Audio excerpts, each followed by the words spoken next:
The desert stretched before Caleb Hartwell like an ocean of copper and gold. Endless waves of sand broken only by scattered mesquite and the skeletal fingers of saguaro cacti reaching toward a merciless sun. His horse, a gray mare named Mercy, picked her way carefully through the rocky terrain, her hooves striking stone with the rhythm of a slow, deliberate heartbeat. The afternoon heat pressed down like a physical weight, and Caleb could feel sweat tracing paths through the dust on his face, cutting channels that mirrored the dry arroyos scarring the land around him. He was 38 years old, though the mirror lately suggested he could pass for 50. His face had been carved by loss into something harder than it once was, all sharp angles and weather-beaten skin stretched over prominent bones. Dark hair threaded with premature gray fell past his collar, and his eyes, once bright with the confidence of youth, had darkened into something quieter, more watchful. The eyes of a man who had seen too much and saved too little.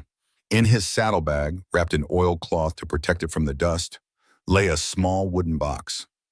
Inside that box rested the sum total of his earthly value, a U.S. Marshal's badge that had belonged to his father, William Hartwell, a letter written in fading ink nearly 20 years ago, and $847 in various bills and coins.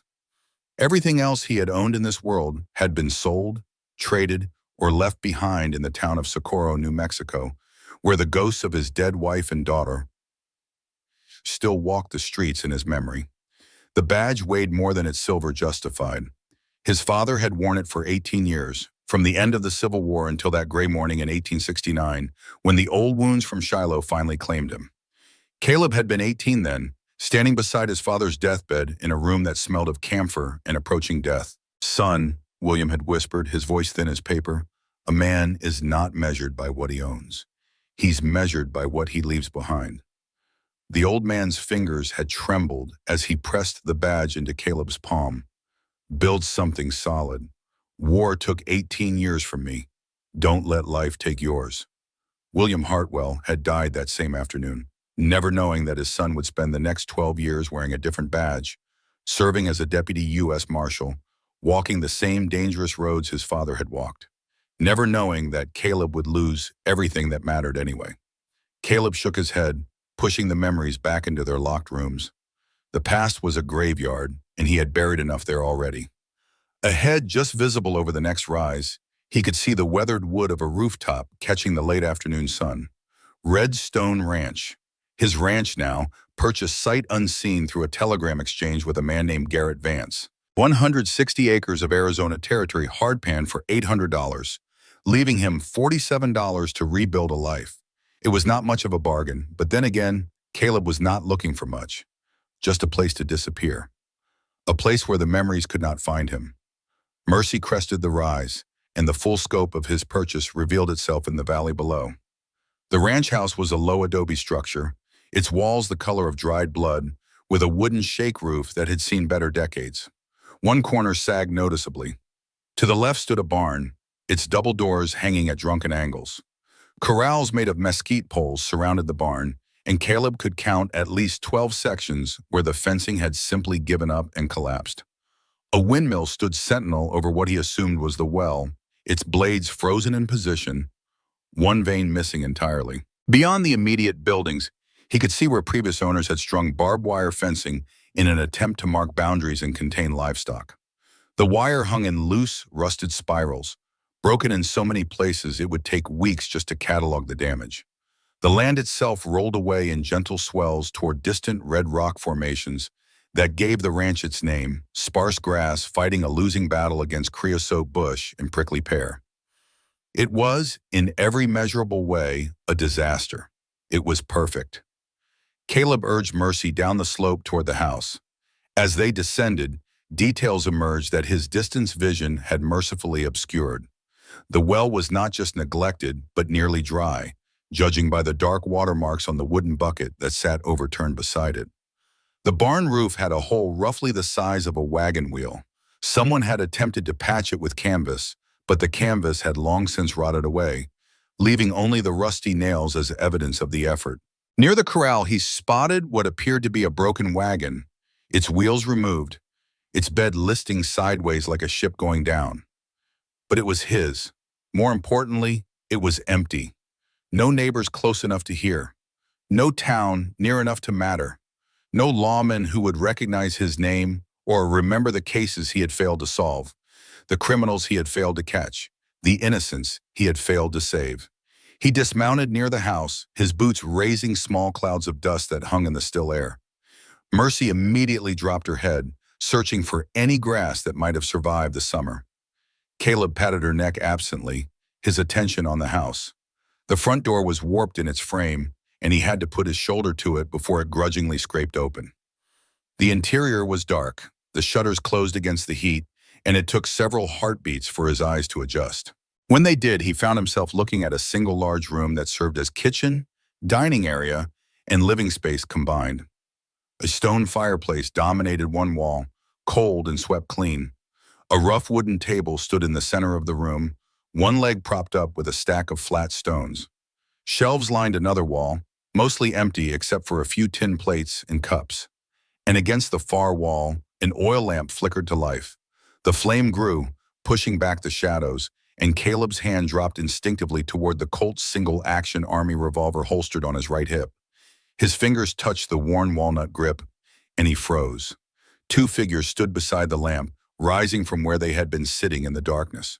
Two women, but calling them women seemed inadequate. They were enormous, both easily over 6 feet tall, with shoulders that would make most men look narrow by comparison. In the uncertain lamplight, their shadows stretched across the room like the shadows of giants. The one on the left was slightly taller, perhaps 6'1", with long black hair that hung straight down her back, bound with a leather cord. Her face was all strong angles, high cheekbones and a square jaw, with eyes that caught the lamplight and threw it back with an intensity that made Caleb's hand tighten on his gun. A thin scar ran from the corner of her mouth to her jawline, pale against her copper skin. She wore a simple cotton dress that had been mended many times, and beneath the fabric, Caleb could see the kind of muscle definition that came from years of hard physical labor. The woman on the right was slightly shorter, but no less imposing. Her hair was a deep auburn, unusual for someone with her features, tied back in a thick braid that fell over her shoulder.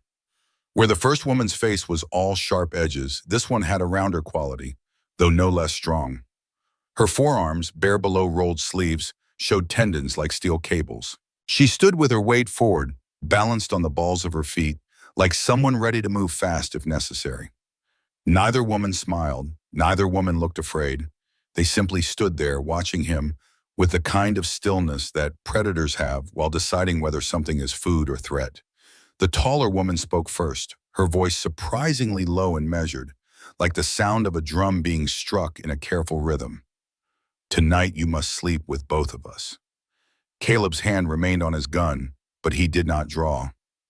Something in her tone, in the flatness of the statement, was wrong. This was not seduction. This was not even a threat exactly.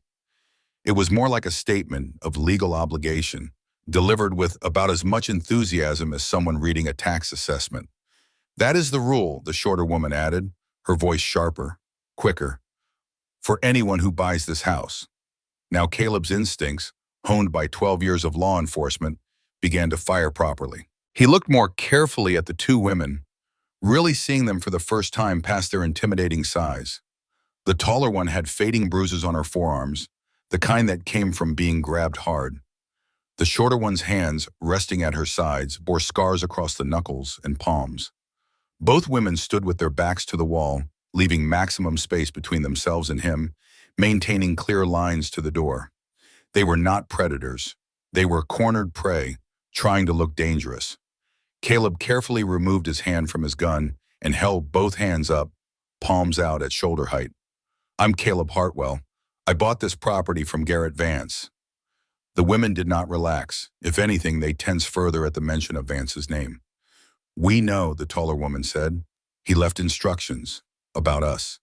The shorter woman stepped forward slightly, and Caleb noticed she was limping, favoring her left leg. She reached for something on the table and lifted it toward the lamplight. It was a piece of tanned hide, the kind used for important documents in areas where paper was scarce. The writing on it was crude but legible, done in heavy black ink. "Read," she commanded, holding it out to him. Caleb crossed the room slowly, keeping his movements deliberate and non-threatening. He took the hide carefully, avoiding any contact with her hands, and held it near the lamp. The document was dated January 1885, nearly 3 years ago. It was titled, Agreement Executed Between Garrett H. Vance, Landowner, and Two Apache Female Laborers. Caleb felt his jaw tighten as he read further. Laborers to provide all physical labor necessary for development and maintenance of property known as Redstone Ranch. In exchange, landowner to provide housing and food. Laborers bound to property until debt of $1,200 is satisfied. Debt calculated at $65 per month for 18 months of labor owed. The writing continued in the same vein, dense legal language that added up to one simple fact. These two women had been treated as property that came with the land. At the bottom of the document was a notary seal, slightly smudged but apparently official, from someone named J.P. Morrison. Caleb read it twice, his anger building with each word.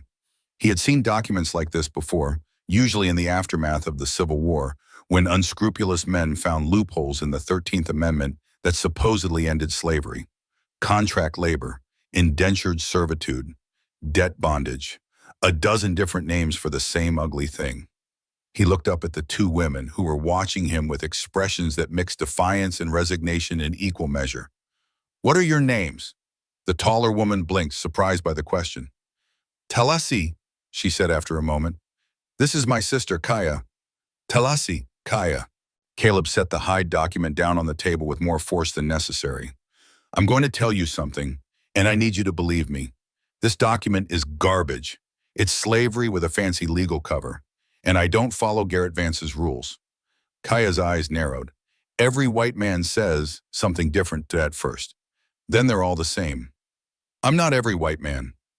Caleb reached into his vest pocket slowly and pulled out the small wooden box. He opened it, revealing the silver badge inside. "I was a deputy U.S. Marshal for 12 years. I know the law. I know the 13th Amendment. I know the Territorial Contract Labor Act of 1864, and I know that every court in Arizona has held that you cannot transfer human beings as property assets, regardless of what some fake contract says."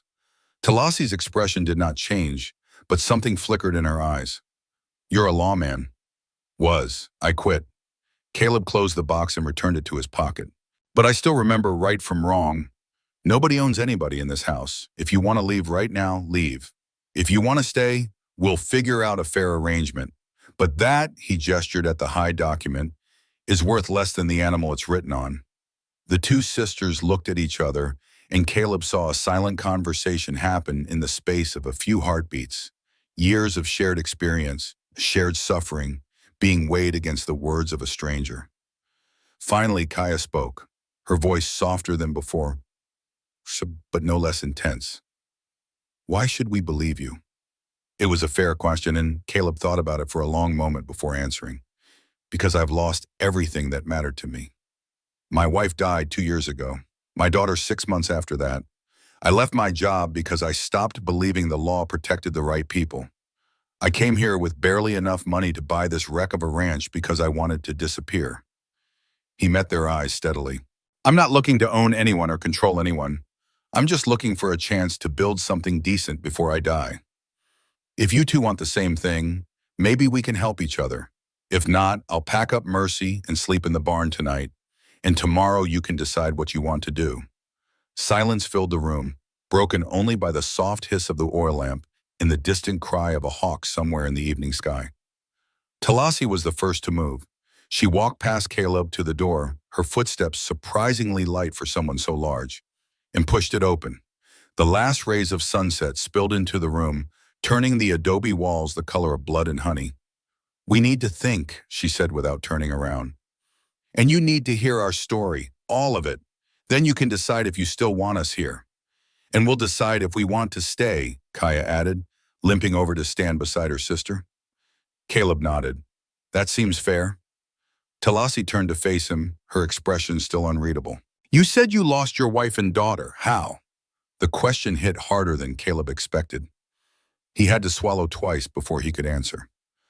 "Scarlet fever. Emma, my daughter, was 5. Sarah, my wife, she couldn't live after Emma died. 2 weeks later, she was gone too." Something in Talasi's face softened, just a fraction. Then you understand loss.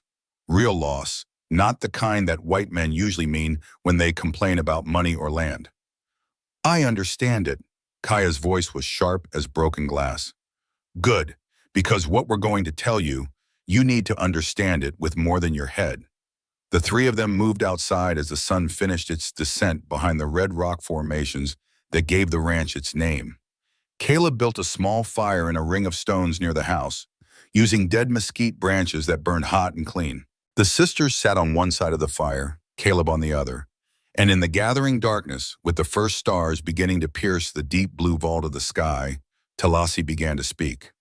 I was born in 1858, in the White Mountains north of here. My mother's name was Dasba. My father was called Nantai. I came into the world with a twin brother, Naiche. She paused, and Caleb saw her hands tighten into fists in her lap.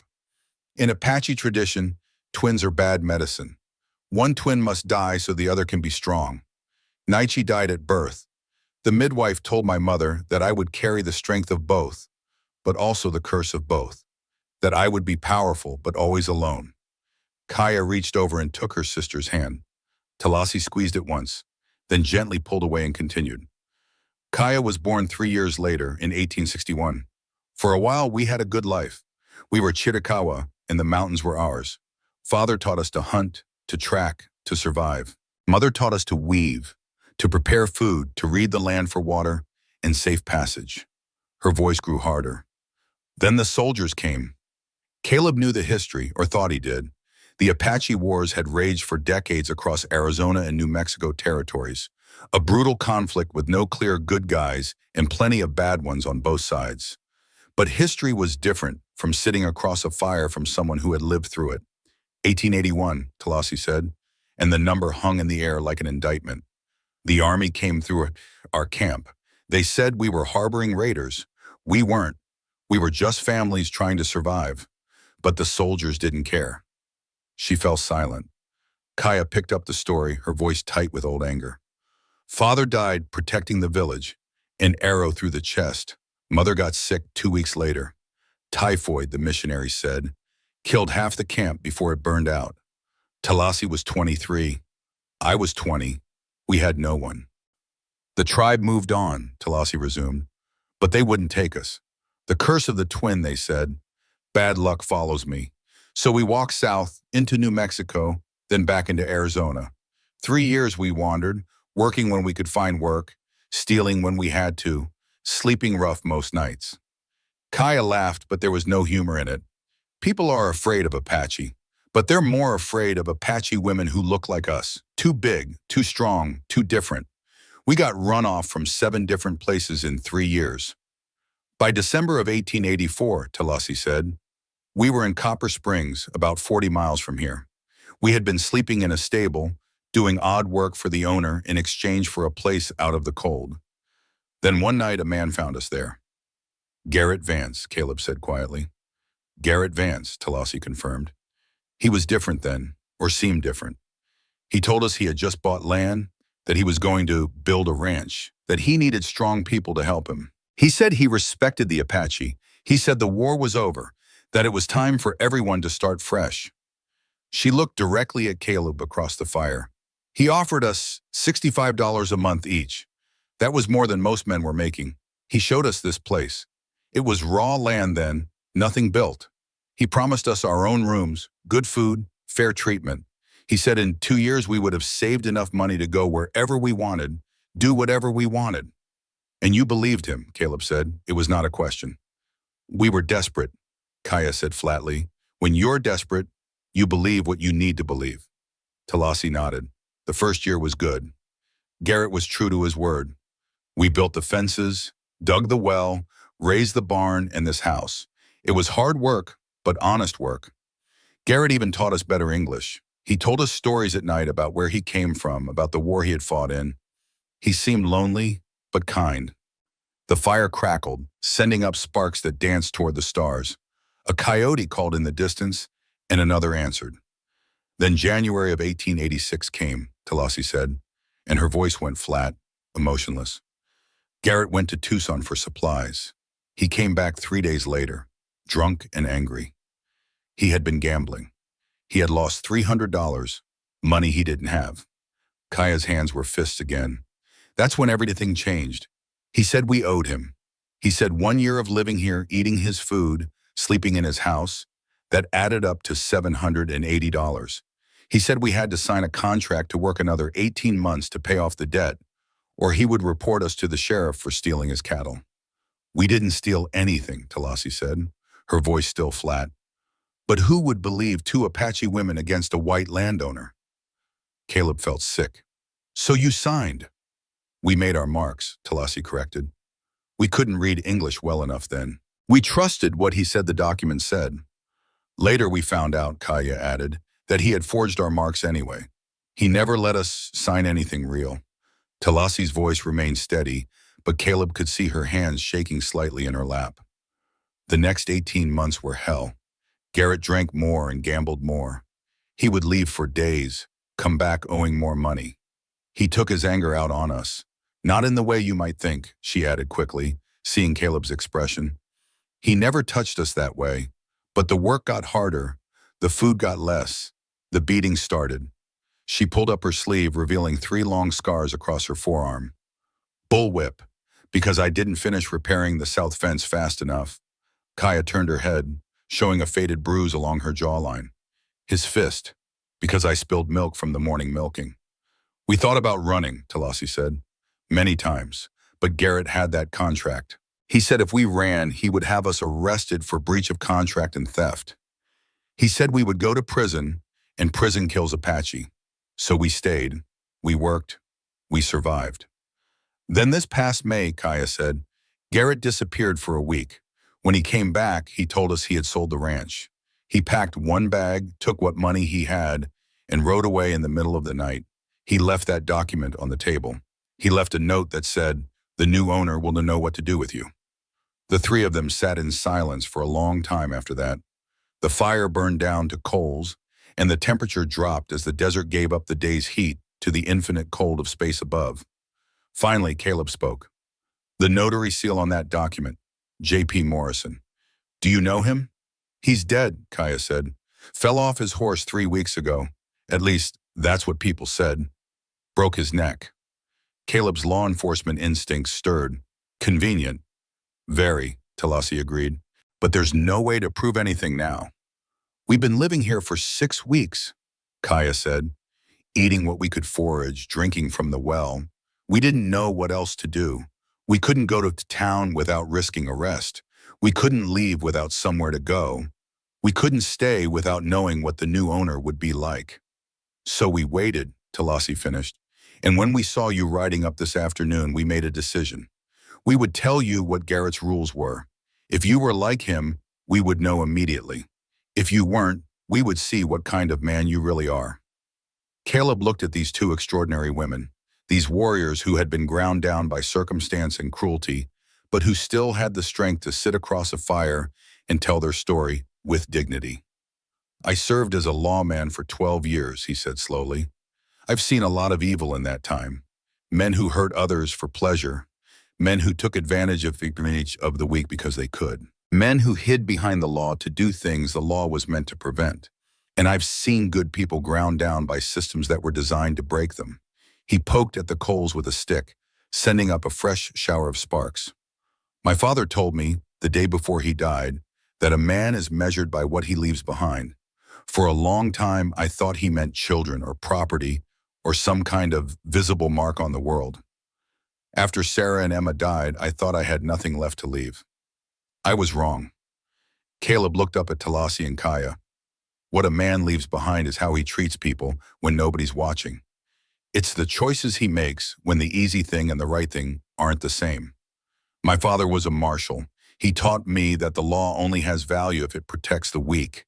If it only serves the strong, it's not law. It's just organized violence. He stood up, dusting off his pants. Here's what I propose. This ranch needs a lot of work. I can't do it alone, and I don't have money to hire proper help. You 2 know this land, you've built most of what's here, and you have nowhere else to go. So we make a real partnership. 3 ways, equal split on everything the ranch produces.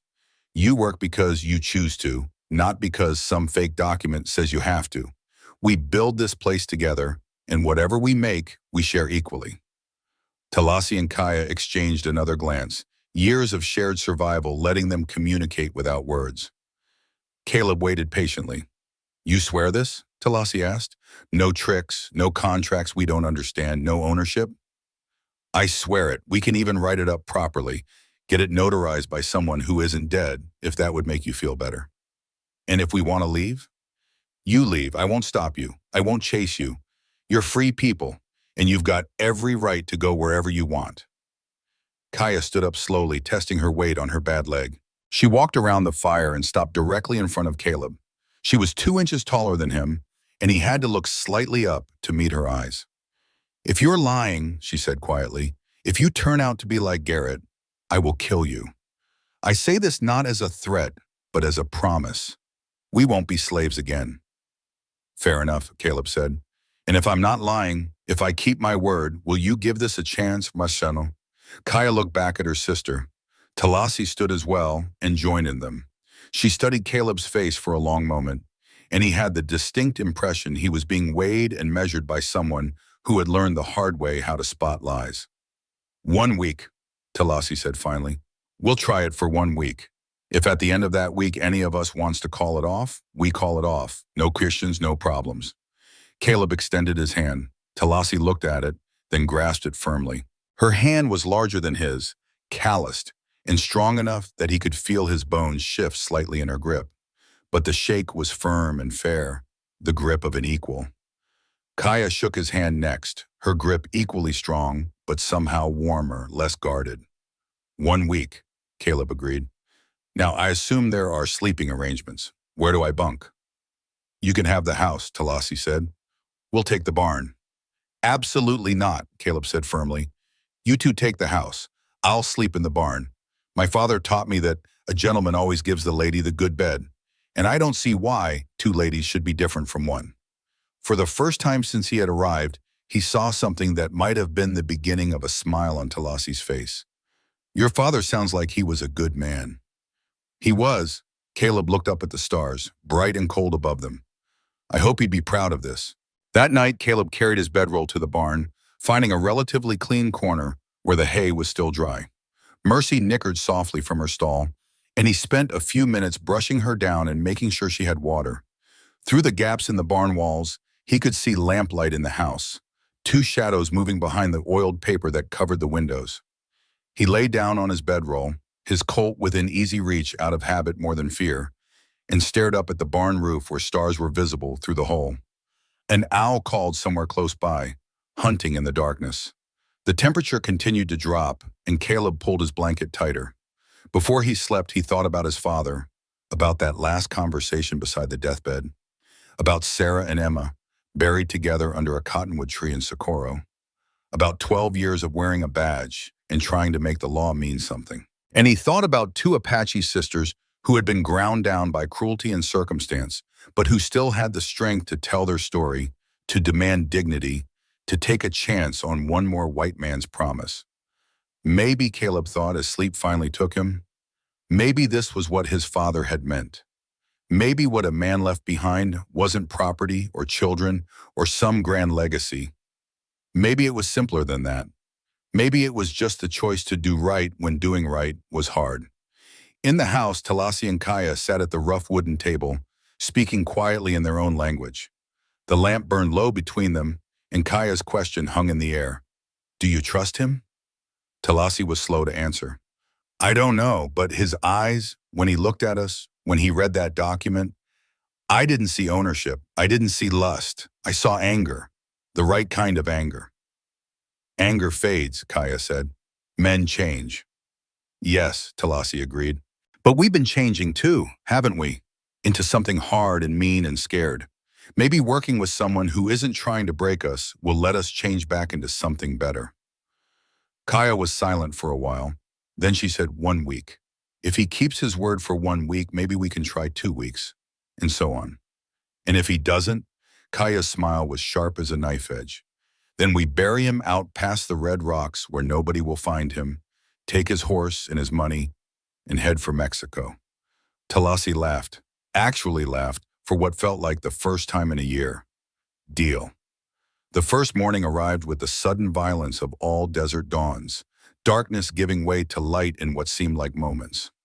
Caleb woke to find sunlight streaming through the barn door and the sound of movement from the direction of the house. He rolled up his bedroll, splashed water from the well over his face and neck, and walked around to the front of the house. Talasi and Kaya were already up, standing in the yard, looking at the ranch with what appeared to be a professional assessment.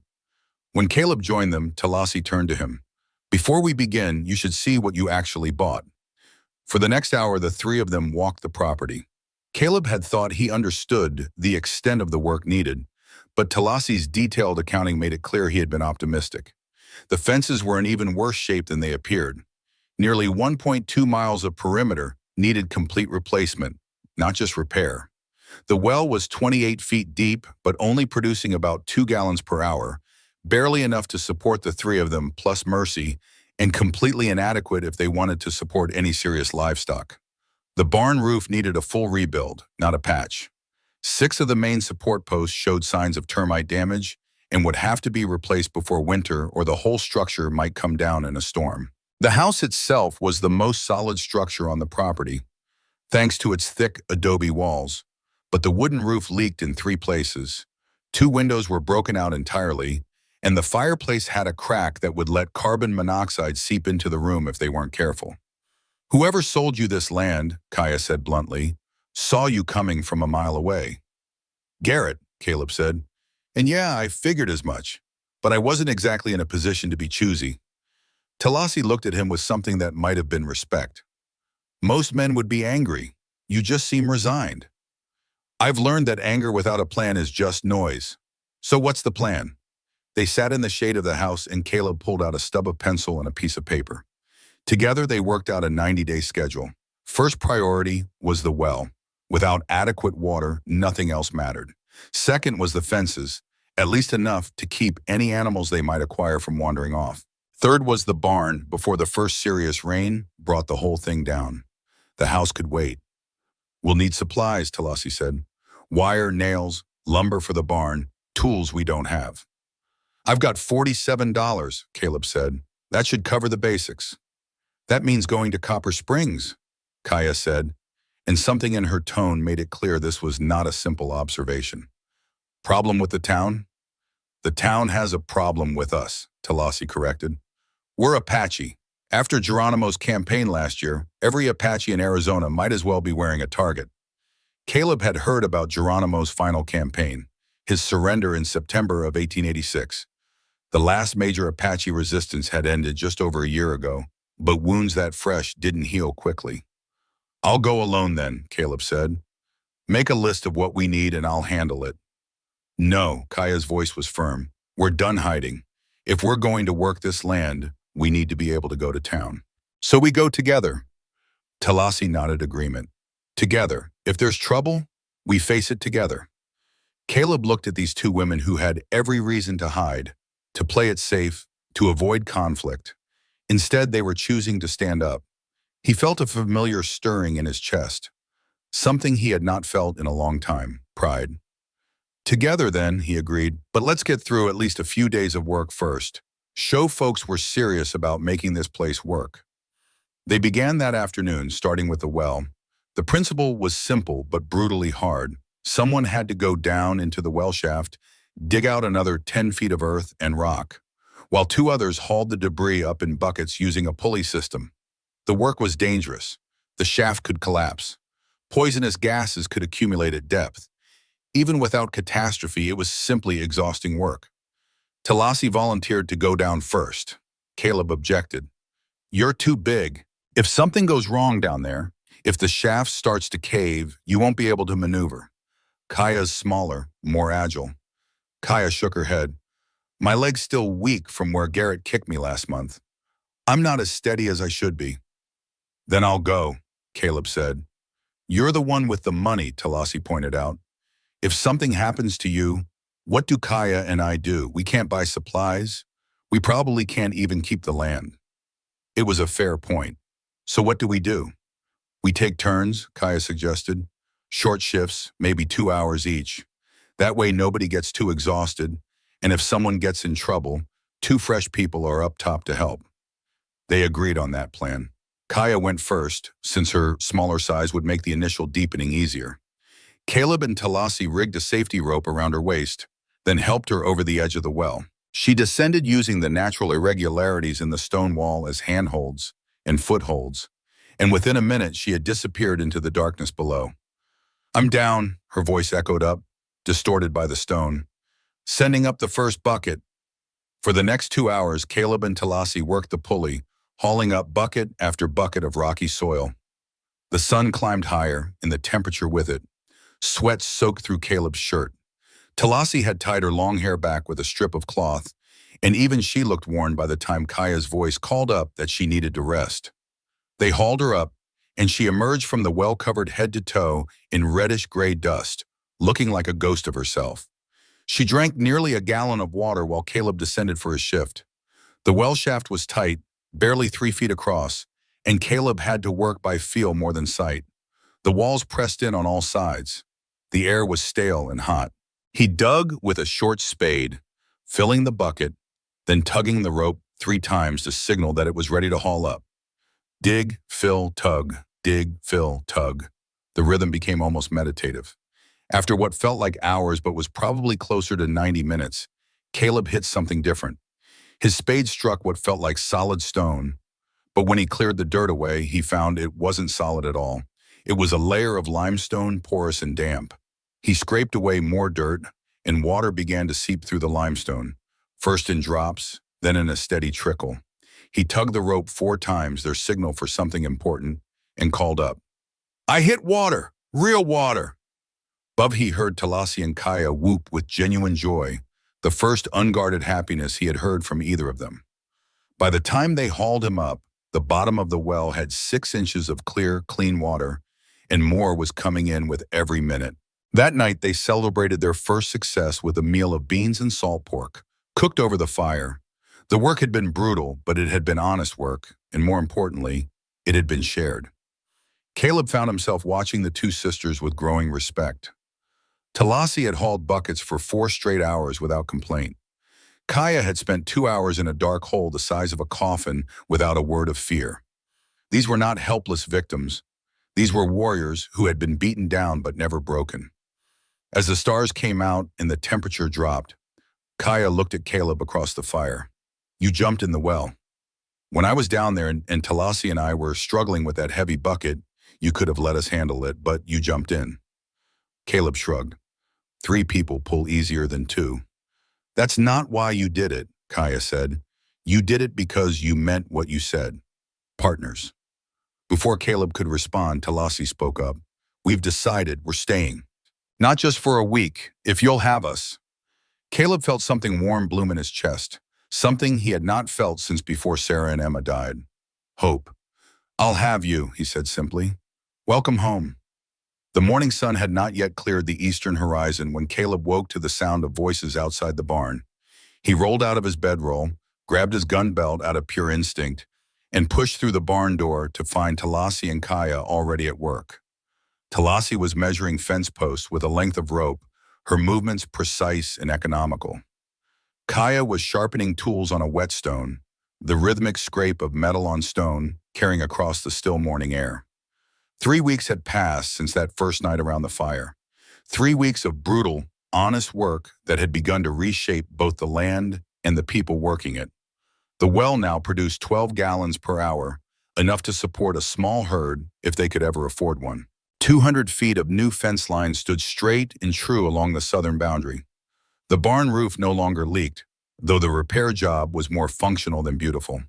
And slowly, carefully, the 3 of them were learning to work together as something more than strangers, bound by circumstance.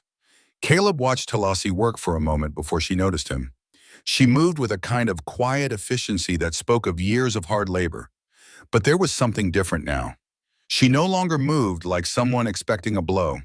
Her shoulders were still cautious, still guarded, but not quite as hunched. Small changes, but Caleb had been a lawman long enough to read people in their movements.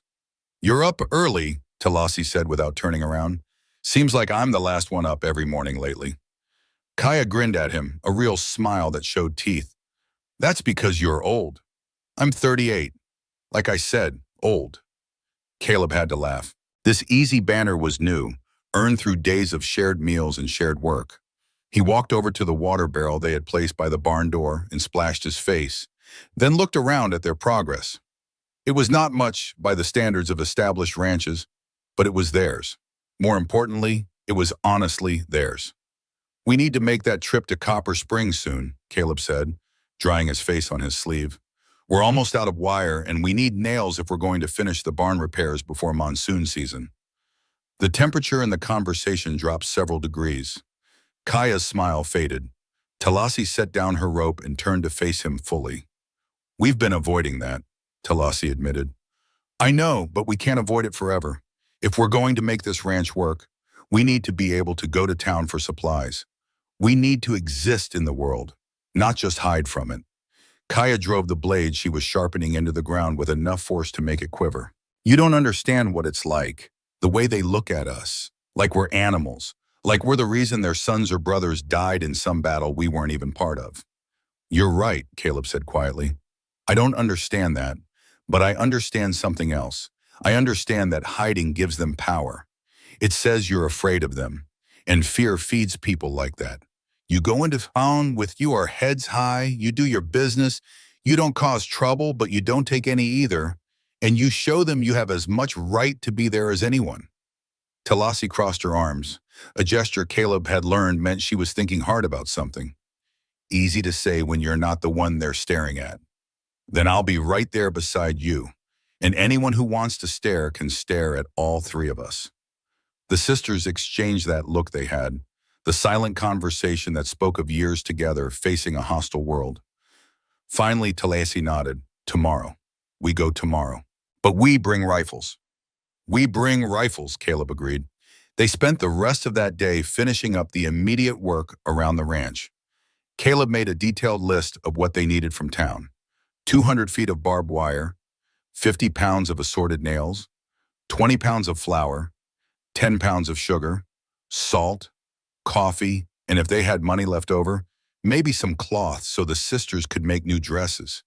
Their current ones were so patched and mended, they were more repair than original fabric.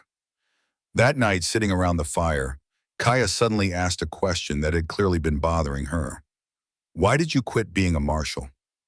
Caleb poked at the fire with a stick, watching sparks spiral up toward the stars. He had known this question would come eventually. The sisters had shared their story. It was only fair he share his. A lot of reasons, but there was one case that broke something in me. He took a breath, let it out slowly. There was a man named Henderson.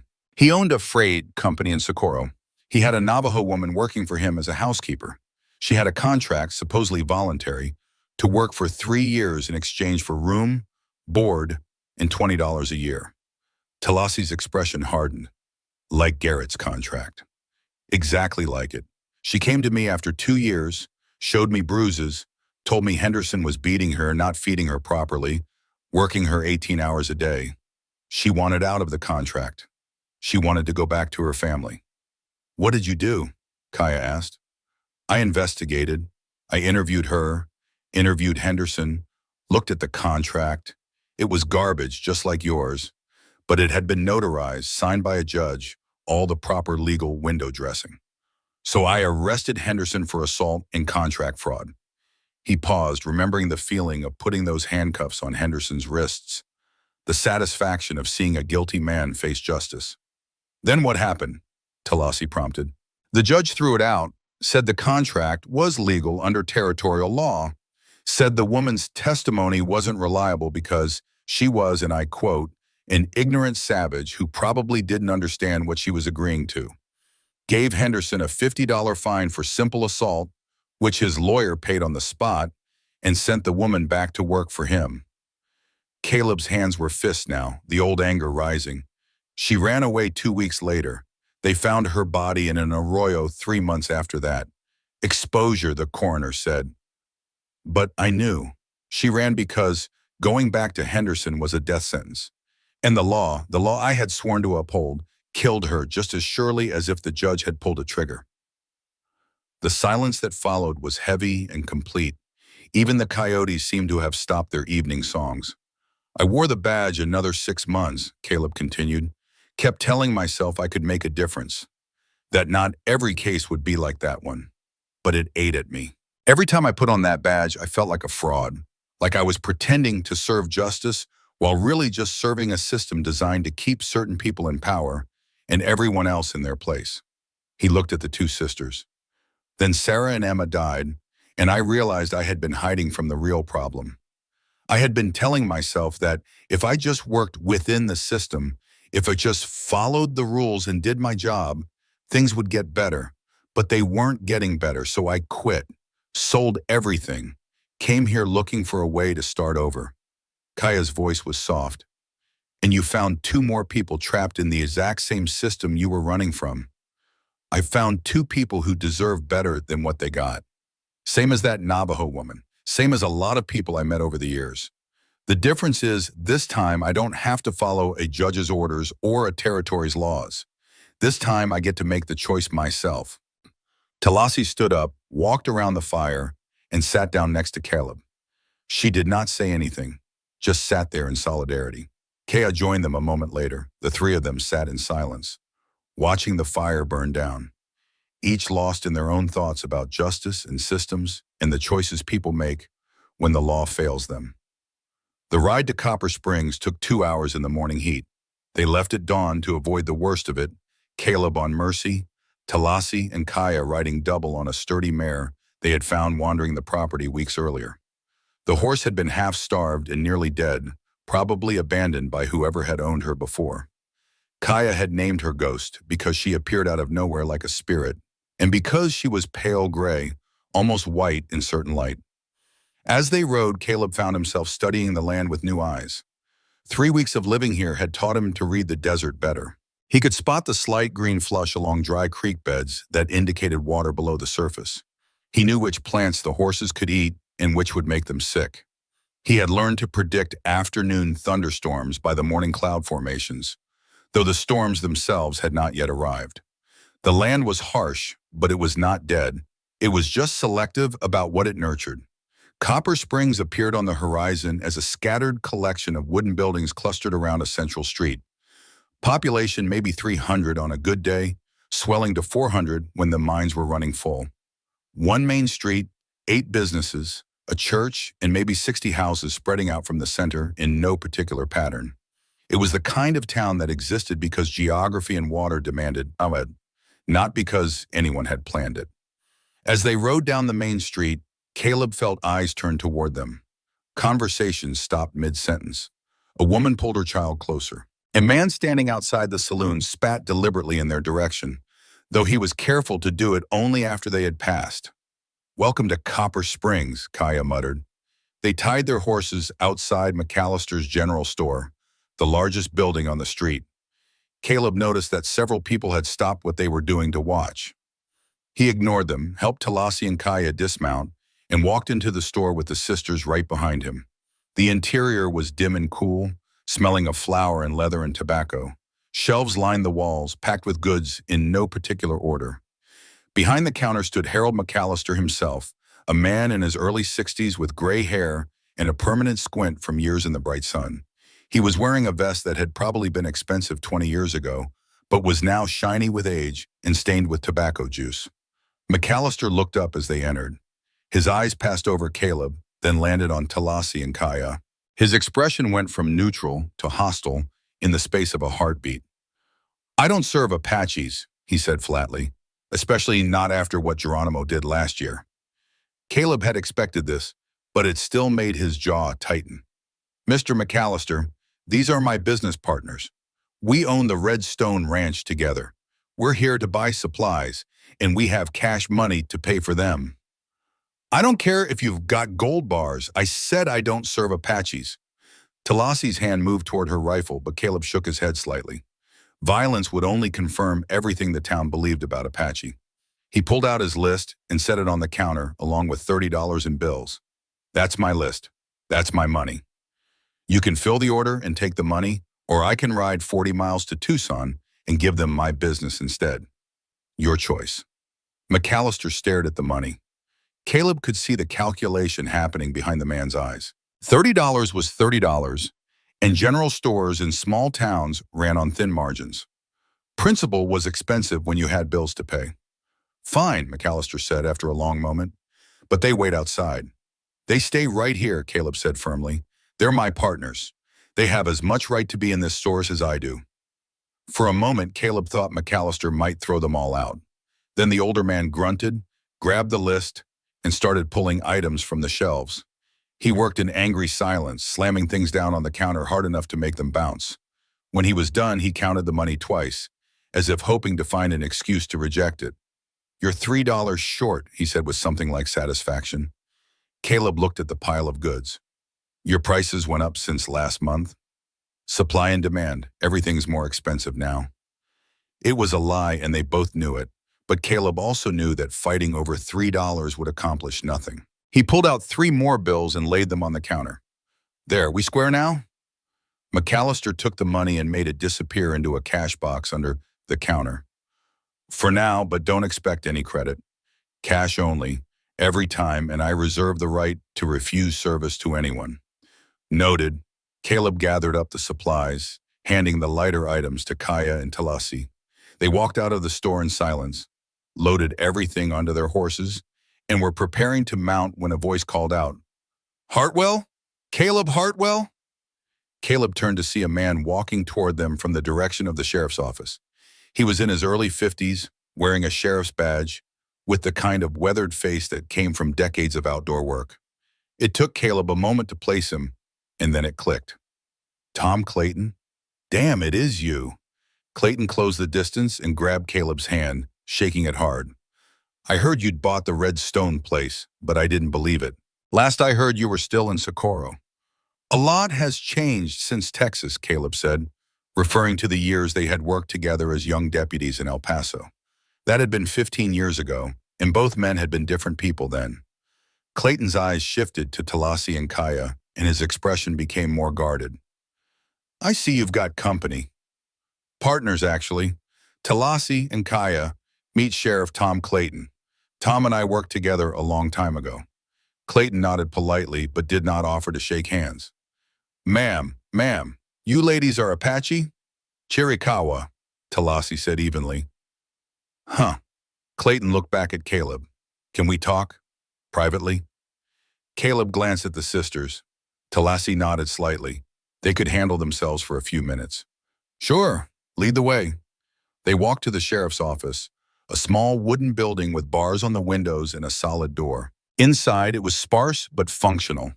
A desk, 2 chairs, a gun rack, and a single cell in the back that was currently empty. Clayton poured 2 cups of coffee from a pot that had been sitting on the stove too long and handed one to Caleb.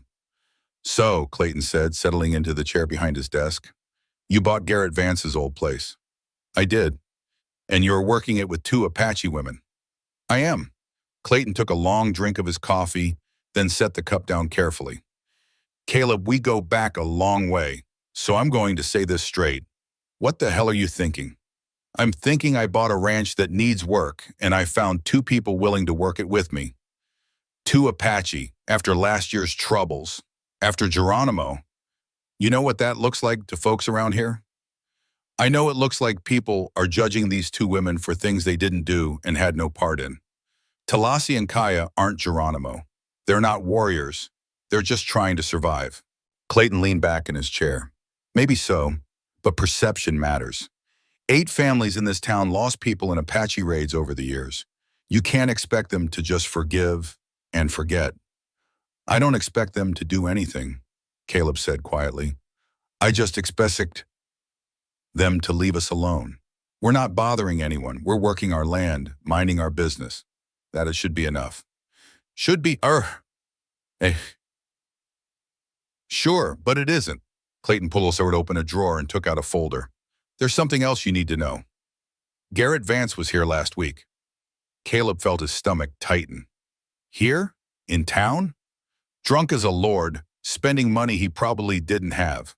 He was telling anyone who would listen that the Apache women stole his ranch, that they used some kind of witchcraft to drive him away and steal his property." That's insane.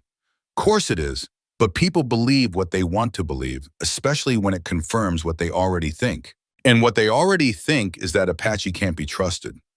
Clayton tapped the folder. But that's not the worst of it.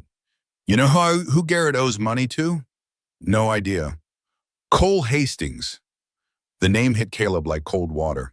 Cole Hastings was a legend in Arizona territory, and not the good kind. He ran a string of saloons and gambling halls from Tucson to Silverton, along with less legal operations involving prostitution, claim jumping, and loan sharking. Hastings was smart enough to keep his hands technically clean and rich enough to buy his way out of trouble when they got dirty. He was the kind of man who made law enforcement feel futile. How much does Garrett owe him? Caleb asked, though he suspected he did not want to know the answer. $2,800, due at the end of this month. Caleb did the math. It was August 12th. That gave Garrett 19 days to come up with money he obviously did not have. And if Garrett can't pay? Clayton's expression was grim. Hastings doesn't forgive debts. He collects one way or another. Usually he takes property, livestock, anything of value. But Garrett sold his property to you, so there's nothing left to take. Except he told people that Talasi and Kaya stole it from him. Exactly. If Hastings believes that story, or if he just decides he wants those two women for other reasons, he might come looking. And Hastings doesn't come alone. He travels with a crew of hard men who aren't particular about how they solve problems. Caleb set his coffee down, his appetite for it suddenly gone. Why are you telling me this, Tom? Because you're a friend. Because I remember when we were young and stupid together in El Paso. And because I don't want to ride out to your ranch someday and find all three of you dead. Clayton leaned forward. Caleb, if Hastings comes for you, I can't help. He's got connections in Tucson, maybe even up to the territorial governor. He's untouchable. The best I can do is write a nice report after the fact. So what do you suggest? Honestly, sell the place. Take whatever you can get, give those two women some money to disappear, and start over somewhere else. Somewhere Hastings won't look for you. Caleb stood up, his chair scraping loudly against the wooden floor. I spent 12 years running from one problem to another, telling myself I'd stand and fight the next time. I'm done running, Tom. If Hastings wants trouble, he can come find it. But I'm not abandoning my land or my partners because some criminal might maybe show up. Clayton stood as well, his face troubled. You always were stubborn. That's what made you a good deputy. It's also what's going to get you killed. Maybe, but I'd rather die standing than live running. They shook hands, and Caleb could feel the worry in Clayton's grip. Whatever else had changed, they were still brothers, in a way, bound by shared experience and old trust. Outside, Talasi and Kaya were waiting by the horses. They had attracted a small crowd of onlookers who stood at a careful distance, whispering to each other. When Caleb emerged from the sheriff's office, one of the watchers stepped forward. He was a rough-looking man, maybe 35, with the kind of muscle that came from hard work rather than good living. His clothes marked him as a ranch hand, and the colt on his hip was worn from use rather than show. Two other men flanked him, cut from similar cloth. You Hartwell? The man asked. I am. Name's Pike. I work for the Double R Ranch east of here. Pike spat tobacco juice into the dust. Heard you're keeping company with Apaches. I'm working my ranch with my partners. What they are doesn't change that. Pike grinned, showing brown teeth. Your partners. That what you call them? Wondered what a man does with two big squaws out in the middle of nowhere. Now I'm thinking I got an idea. The insult was clear and deliberate. Caleb saw Kaya's hand drift toward her rifle, saw Talasi's jaw clench. But they held themselves in check, waiting to see how he would handle it. Caleb took 3 steps forward, closing the distance between himself and Pike. He stopped just inside the other man's personal space, close enough that Pike had to look slightly down to meet his eyes. You want to repeat that? Caleb asked quietly. Pike's grin faltered slightly, but he held his ground. Just saying what everyone's thinking, man like you, alone with 2 Apache women, makes a man wonder what goes on out there.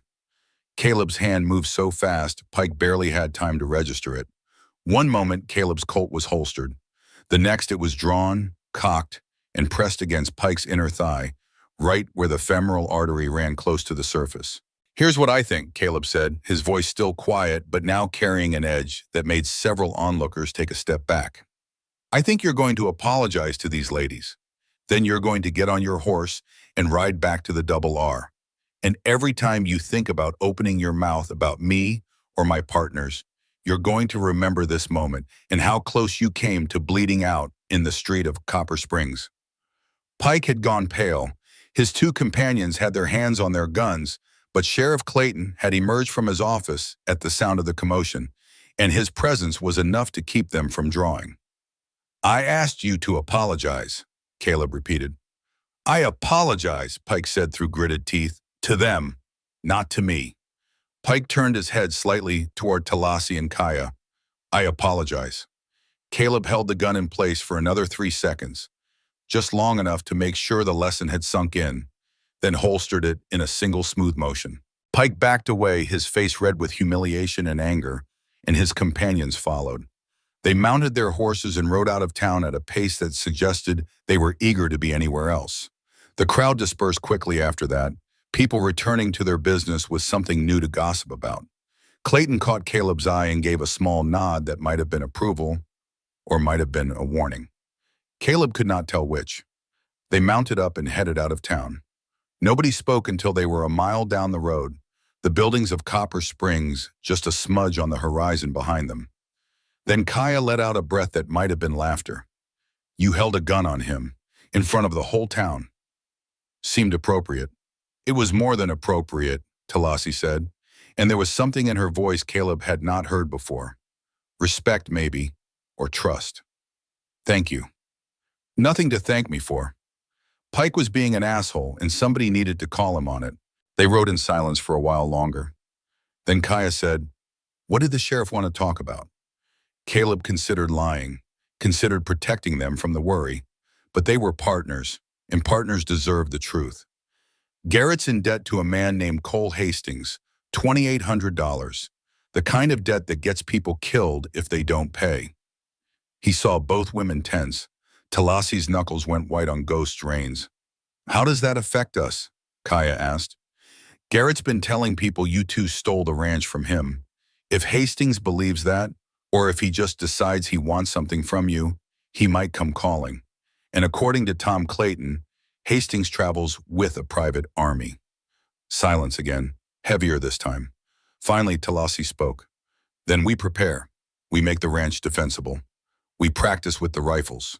We get ready for whatever comes. There's another option, Caleb said carefully. We could sell. Take what we've put into the place, split it 3 ways, and start over somewhere Hastings won't find us. No. Kaya's voice was hard as iron. We've run enough. We've hidden enough. If Hastings wants trouble, he can have it. But we're not giving up our home without a fight. Talasi nodded agreement. We stand. Caleb felt that warm bloom in his chest again. That feeling he had started to associate with these two extraordinary women. Pride and fear mixed together in equal measure. Then we stand, he said, together. The afternoon thunderheads were building by the time they returned to the ranch. They unloaded the supplies, then spent the rest of the day turning their home into something that could be defended. Caleb taught them the basics he had learned as a deputy: fields of fire, defensive positions, how to create obstacles that would slow attackers without being obvious about it. They moved extra water into the house in case of siege. They stockpiled ammunition. They reinforced the door with crossbeams and nailed shutters over the windows that could be opened from inside to fire through, but were solid enough to stop most bullets from outside. The barn was harder to defend, so they moved anything truly valuable into the house and resigned themselves to losing the barn if it came to a fight. As the sun set and they sat around the fire eating a cold dinner, not wanting smoke from cooking to announce their presence any more than necessary, Caleb found himself thinking about the last time he had prepared for violence like this. It had been in Socorro, preparing to arrest a gang of rustlers who had killed 2 ranch hands. He had gone in with 3 other deputies, all of them armed and ready. 2 of those deputies had been shot, 1 fatally. The rustlers had gotten away. He looked at Talasi and Kaya, these women who had already survived so much, and felt the weight of responsibility settle over him like a physical thing. If Hastings came, if there was a fight, these two were counting on him to help keep them alive. The thought terrified him. That night, after the sisters had gone into the house and Caleb had returned to his corner of the barn, he took out the wooden box that held his father's badge. He opened it in the dim light of a candle stub and looked at the tarnished silver. "I don't know if I'm doing the right thing, old man," he whispered to the ghost of William Hartwell. "They want to stand and fight, and I'm backing them up. But I'm scared. I'm scared I'm going to get them killed the way I got that Navajo woman killed. The way I let Sarah and Emma die while I was off playing lawman." The badge offered no answers. The dead never did. But as Caleb held it, turning it over in his hands, he remembered something else his father had said, years before the deathbed conversation. They had been hunting together in the mountains of New Mexico, and Caleb had been maybe 12 years old. "Son," William had said, "there's going to come a time when you have to choose between what's safe and what's right. Most people choose safe. I can't blame them for that. But the people who choose right, who stand up when it's dangerous to stand, those are the ones who change the world, even if they don't live to see the change." Caleb closed the box and returned it to his saddlebag. Then he checked his Colt, made sure his Winchester was loaded and within reach, and tried to sleep. It was a long time coming. The next 2 weeks passed in a strange mixture of hard work and constant vigilance. They finished the fence line, repaired the barn roof completely, and even managed to put new glass in the house windows using pieces they had bought in Copper Springs. The physical transformation of the ranch was remarkable. What had been a collapsing ruin was slowly becoming something that resembled a working homestead. But underneath the work, tension hummed like a plucked wire. Every sound made them look up. Every dust cloud on the horizon sent someone to the rifles. They took turns keeping watch at night, rotating in 4-hour shifts. It was exhausting, but none of them suggested stopping. Caleb used the time to teach Talasi and Kaya how to shoot properly. They had handled rifles before, but never with any real instruction. Caleb spent hours with them, teaching sight picture and trigger control, breathing and stance. Talasi took to it quickly, her natural steadiness making her an excellent shot. She was slow, deliberate, but nearly everything she aimed at, she hit. Kaya was faster, but less accurate, her natural impatience working against her. "You're rushing," Caleb told her, after she missed a target for the third time. "Take your time. The shot's not going anywhere. In a real fight, I won't have time to aim carefully. In a real fight, you won't have time to miss twice. Better to take 1 extra second and make the shot count than waste bullets and give your position away." She tried again, forcing herself to slow down. This time the bottle they were using as a target exploded into glittering fragments. Kaya's whoop of triumph echoed across the valley. They were cleaning their rifles that evening when Caleb asked a question that had been nagging at him. "The contract Garrett had you sign, you said he forged your signatures?" "We made marks," Talasi said. "X marks because we couldn't write English well then. But when we saw the final document, the marks didn't look like ours. They were too neat, too careful. Garrett made them himself." An idea began to form in Caleb's mind. "Do you still have any papers with your real marks on them? Anything Garrett didn't touch?" Kaya disappeared into the house and returned a few minutes later with a small bundle wrapped in cloth. Inside were a few personal possessions: a comb, a small knife, and a piece of paper that turned out to be a receipt from a store in Tucson, dated 1883. At the bottom, where the customer was supposed to sign, were 2 X marks, rough and uneven. Caleb compared them mentally to the marks on Garrett's contract. They were completely different. The contract marks were precise, made by someone who knew how to write. These marks were the work of someone who could barely hold a pencil. "This could help," he said slowly. "If we can prove those signatures were forged, the contract's invalid. That means you never owed Garrett anything, which means Garrett never had legitimate claim to collect any debt from you." "How does that help us with Hastings?" Kaya asked. "It might not, but if Hastings is coming after you because Garrett convinced him your property that can be seized to pay a debt, proving the debt never existed might make him think twice, especially if we get a lawyer involved." Talasi's expression was skeptical. "A lawyer? Who's going to take our case? 2 Apache women against a white landowner? I might know someone." Caleb was thinking of the conversation with Sheriff Clayton. Tom mentioned that there's a lawyer in Copper Springs. Name of Arthur Brennan, came here about 10 years ago from back east. Supposed to be honest, or at least as honest as lawyers get. And you think he'll help us? I think it's worth asking. Worst case, he says no, and we're no worse off than we are now. Best case, we get some legal protection before Hastings shows up. The next morning, Caleb rode back to Copper Springs alone. He had argued that all three of them going back so soon would look suspicious, like they were expecting trouble. Better for him to go quietly, talk to the lawyer, and come back with a plan. Arthur Brennan's office was on the second floor of the only two-story building in town, above the land office. Caleb climbed the narrow stairs and knocked on a door that badly needed repainting. A voice from inside called for him to enter. The office was small and cramped, every available surface covered with books, papers, and folders. Behind a desk that was too large for the space sat a man in his late 40s, dark-skinned, with graying hair and spectacles that had slipped down his nose.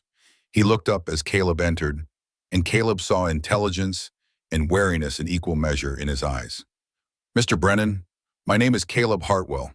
I own the Redstone Ranch about 40 miles from here. I was hoping you might have time to discuss a legal matter." Brennan studied him for a moment, then gestured to a chair that was piled with documents. "Move those anywhere. Coffee?" "No, thank you." Caleb sat, and Brennan leaned back in his chair, hands folded across his considerable belly. "What's the problem, Mr. Hartwell?" Caleb laid out the whole story: Garrett, the contract, Talasi and Kaya, the debt to Hastings, everything. As he talked, Brennan took notes on a pad of paper, occasionally interrupting to ask clarifying questions. When Caleb finished, the lawyer sat in silence for a long moment, then took off his spectacles and cleaned them with a handkerchief. "Mr. Hartwell, do you know what I was before I became a lawyer?" "No, sir. I was property. Born a slave in Virginia in 1840, worked the tobacco fields until I was 25, when the war ended and Mr. Lincoln's proclamation finally meant something. My owner, as it happened, was a lawyer, a good one. He taught me to read and write in secret because he liked having someone to discuss his cases with. When I was freed, I stayed with him another year, learning everything I could. Then I came west to make my own way." Brennan replaced his spectacles and fixed Caleb with a hard stare. "I tell you this so you understand that I know exactly what kind of contract Garrett Vance created. I have seen dozens like it. I have fought dozens like it. I have won some and lost most, because the law in this territory is written by men who benefit from contracts like that existing." "But you'll help us?" "I'll do everything I can, but you need to understand the reality. If this goes to court, we're facing several problems. First, the notary who supposedly validated the contract is dead, so we can't question him about whether the signatures were real. Second, even if we prove forgery, we have to convince a judge that two Apache women's rights matter as much as a white man's contract. Third, Garrett could claim that even if the contract was improperly executed, the women still benefited from room and board for 18 months, which creates an implied debt. Caleb felt his hope deflating. "So we can't win." "I didn't say that. I said it's difficult. But there's a piece you mentioned that could help us. The marks on the receipt from 1883. If we can show those to a handwriting expert and get them compared to the contract marks, we might be able to prove forgery conclusively. That would invalidate the contract completely." "Is there a handwriting expert in Copper Springs?" "No, but there's one in Tucson. Fellow named Morrison, no relation to the dead notary. He works for the territorial government, analyzing disputed documents. I can get him to examine your evidence, but it will cost money." "How much?" $50, maybe more, depending on how thorough he needs to be. Caleb did the math in his head. Between supplies and living expenses, they had maybe $70 left from his original stake. $50 was most of what they had. "Do it," he said. "You're sure? That's a lot of money to gamble on maybe getting a favorable legal opinion." "I'm sure." "How long will it take?" "If I send it by courier tomorrow, maybe a week to get the analysis back. Call it 10 days to be safe."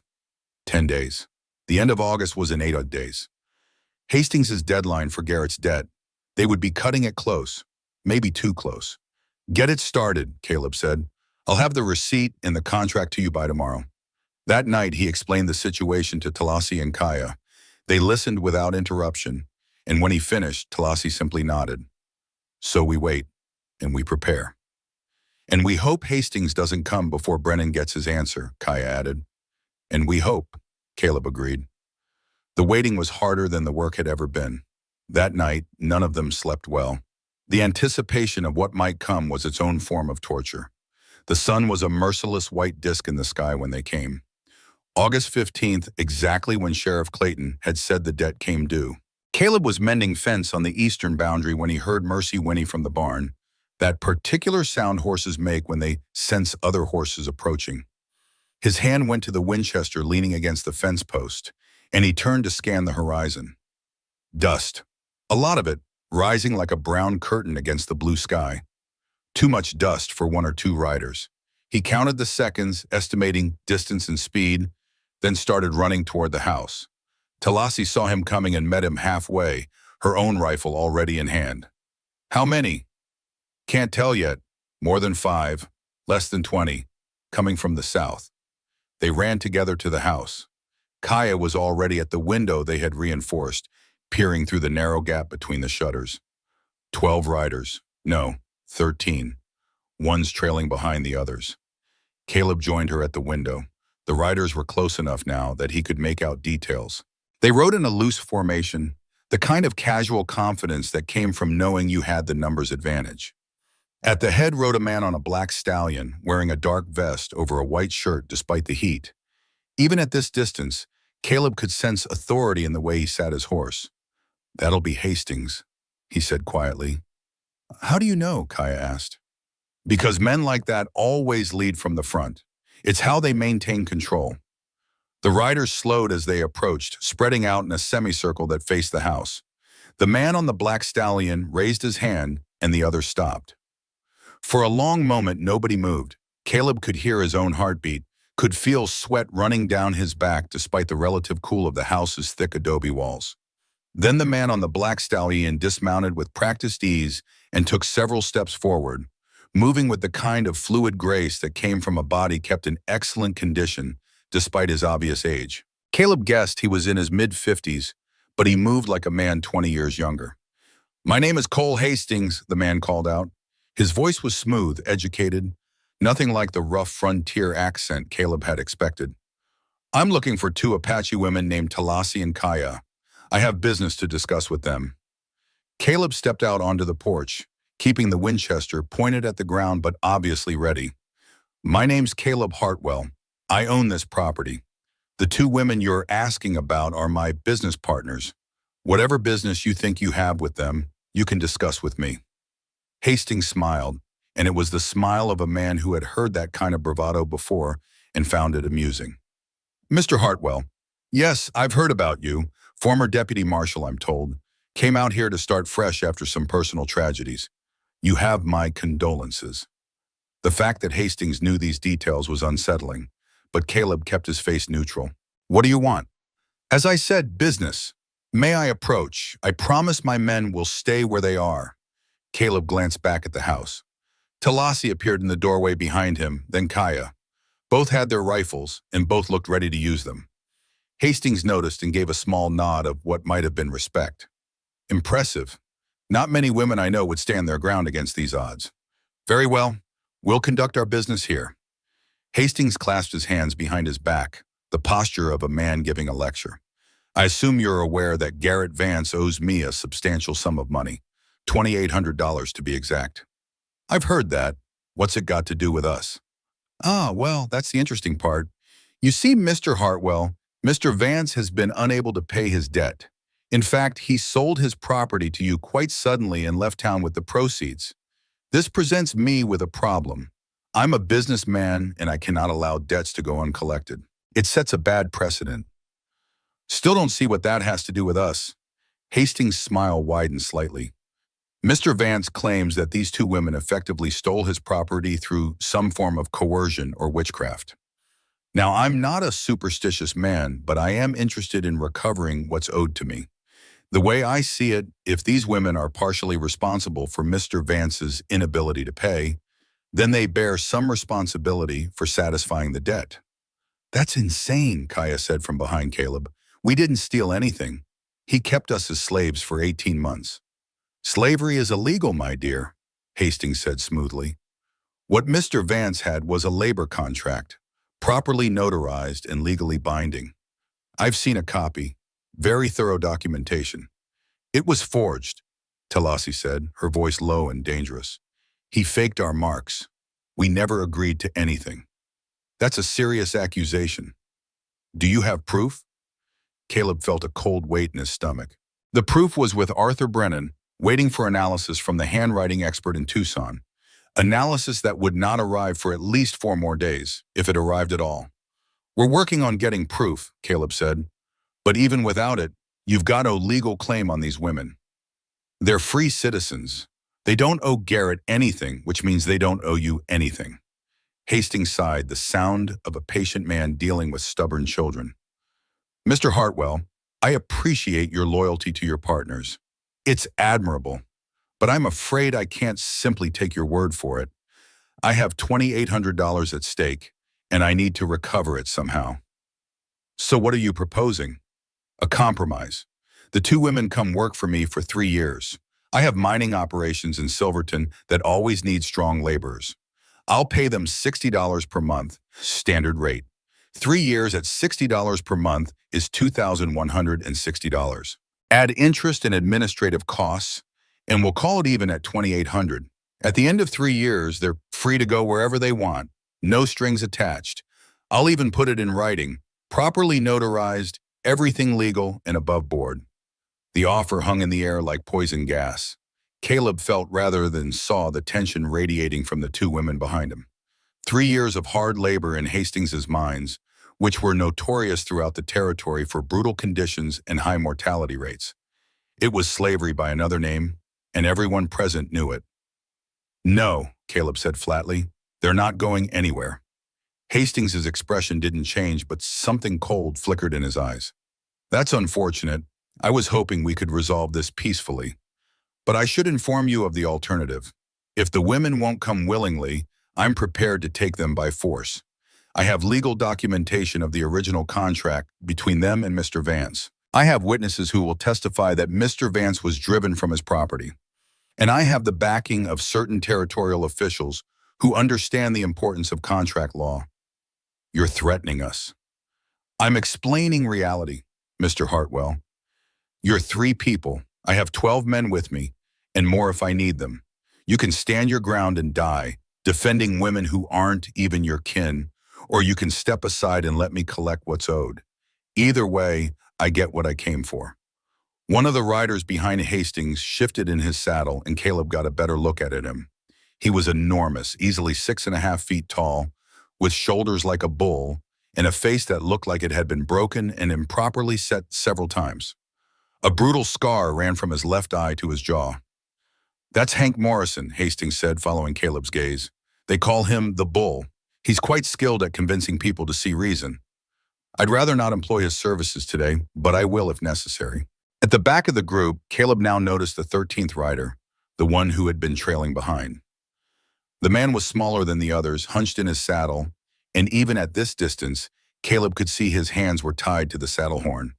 It took him a moment to recognize the gaunt features and unkempt beard, but when he did, his blood went cold. Garrett Vance. I see you've spotted our mutual acquaintance, Hastings said pleasantly. Mr. Vance has been my guest for the past week. He's been quite helpful in explaining the situation with these 2 women. Though I must say he's not looking well. The stress of unpaid debts takes a toll on a man. Even from 50 yards away, Caleb could see that Garrett had been beaten. His face was bruised, one eye swollen shut, and he held himself like a man with broken ribs. But more than the physical damage, there was something broken in the way he sat his horse, a defeated slump that spoke of a man who had given up. You brought him here to what? Make a point? Caleb asked. I brought him here because this concerns him as much as anyone. After all, the debt is his. I'm simply trying to collect it in the most efficient manner possible. Caleb felt Talasi move up beside him, felt the heat of her anger like a physical thing. So that's your offer. We go with you for 3 years, or you take us by force. In essence, yes, though I prefer to think of it as an opportunity. You'll be fed, housed, and paid. Many people would consider that a good arrangement. Many people aren't Apache women being sold like cattle. Strong words, but the law is on my side, I'm afraid. Unless you have some evidence to refute Mr. Vance's contract, I suggest you consider my offer carefully. You have until sunset to decide. That gives you, let's see, about 6 hours. My men and I will wait right here. We wouldn't want you to run off while you're thinking. Hastings walked back to his horse with the same fluid grace, mounted up, and rode back to his men. They settled in to wait, some dismounting, others staying in the saddle. One pulled out a deck of cards and started a game. It was clear they had done this before, this waiting game, this show of overwhelming force designed to break will without firing a shot. Inside the house, the three of them huddled around the table. Kaya was shaking with rage, her knuckles white where she gripped her rifle. Talasi's face had gone carefully blank. The expression Caleb had learned meant she was thinking hard and feeling deeply. "We fight," Kaya said immediately. "We don't have to kill them all, just enough to make them think twice about coming back." "We die," Caleb said quietly. "Kaya, I know you're angry, so am I. But this isn't a fight we can win with bullets. There are 13 of them, they're spread out, and at least half of them look like professionals. We might take down 3, maybe 4 before they rush us. Then what? Then we die free instead of living as slaves." Talasi put her hand on her sister's arm. "No, Caleb's right. Fighting now is suicide. We need time." "Time for what?" Kaya demanded. "For Brennan's expert to send back his analysis? That's 4 days away at least. Hastings isn't going to wait 4 days." "Then we stall," Caleb said. "We drag this out, make it difficult, use every hour we can to figure out something else." "Like what?" "I don't know yet. But Hastings wants this to look legal. That's why he made the offer, why he gave us time to decide. He doesn't want a massacre that might draw federal attention. He wants us to agree, or at least to go quietly. That gives us leverage.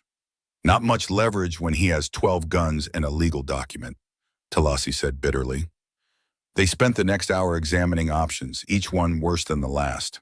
They could try to slip out through the back and run for it, but Hastings would have men watching in all the approaches. They could try to negotiate, offer some other form of payment, but they had no money and nothing of value except the land itself. They could send for Sheriff Clayton, but as Tom had made clear, he couldn't stand against Hastings even if he wanted to. The sun climbed higher, marking off the hours they didn't have. Through the window, Caleb could see Hastings' men settling in, some sitting in the shade of their horses, others standing watch. It was professional, patient, and deeply intimidating. Around midday, Caleb noticed movement from the back of the group. Garrett Vance, still bound to his saddle, was trying to get someone's attention. One of Hastings' men noticed and rode over, listened to something Garrett said, then rode to Hastings. There was a brief conversation, and then Hastings nodded. The man rode back to Garrett and cut his bonds. Garrett slid from his horse like a sack of grain, nearly collapsing before catching himself. He stood there for a moment, swaying, then started walking toward the house. Hank Morrison started to follow, but Hastings called him back. Garrett walked alone, stumbling occasionally, until he reached the porch. Up close, he looked worse than Caleb had thought. Both eyes were bruised, his lip was split, and there were ligature marks on his wrists from the ropes. But worse than the physical damage was the look in his eyes. It was the look of a man who had seen the bottom of a very dark well and knew he was going back down. "Can I talk to them?" Garrett's voice was hoarse, like he had been screaming or had gone too long without water. "To Talasi and Kaya, please." Caleb looked back into the house. Talasi and Kaya had both heard. Kaya's face was hard as stone, but Talasi nodded slightly. Caleb stepped aside and Garrett climbed the porch steps with obvious pain, holding his ribs. Inside, Garrett stood just past the doorway, not coming any further without permission. He looked at the 2 women he had once owned, or tried to own, and something in his face crumbled. "I'm sorry," he said, and his voice broke on the words. "I'm so damn sorry for what I did to you. Both of you. You deserve better. You deserve the man I was when we first met, not the drunk, gambling wreck I became." "Your apology doesn't change anything," Kaya said coldly. I know it doesn't. But I needed you to hear it before. Before what?" Talassi asked. Garrett's hands were shaking. Hastings is going to kill me. Tonight, tomorrow, doesn't matter when. He's done with me. The only reason I'm still alive is he thought I might be useful in convincing you to go with him. Once you do, or once he takes you by force, I'm dead. Why are you telling us this? Caleb asked. Because I want to do one thing right before I die. One thing that might balance the scale, just a little. Garrett looked at Talassi. The contract I made you sign was fake. You know that. But there's something you don't know. The notary who sealed it, J.P. Morrison, I paid him $200 to forge the seal, and then I killed him. Made it look like he fell from his horse, but I hit him with a rock first, cracked his skull. He would have told people eventually, would have ruined everything, so I killed him. The room went silent. Even Kaya seemed shocked by this casual confession of murder. Why would you tell us that? Talassi finally asked. Because it means the contract is completely worthless. A forged signature and a murdered notary. Any court would throw it out.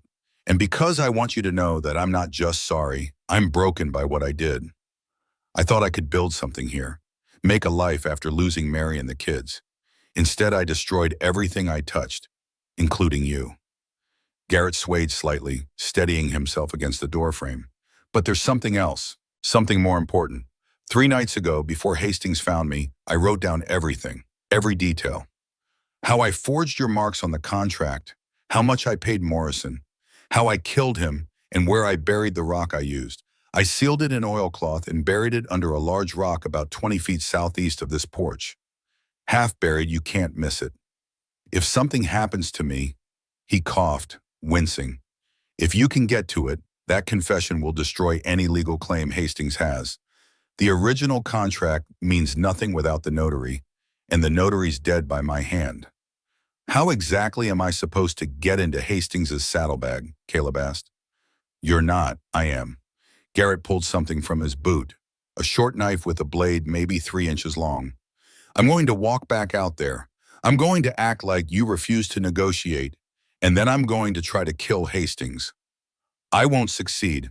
The bull or one of the others will shoot me before I get close. But in the confusion, if you're watching, you might see where I dropped this knife, and you might be able to use that confusion to create more confusion. Maybe enough that you can get away, or at least get to that saddlebag. That's suicide, Caleb said. I'm dead anyway.